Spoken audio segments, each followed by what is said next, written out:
function of this museum is to talk about Qatar's story. So this building is a symbolic building.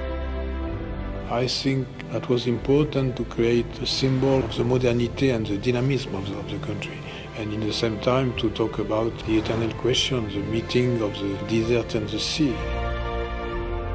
Today I wanted to see the first simulation of the first display in the right place.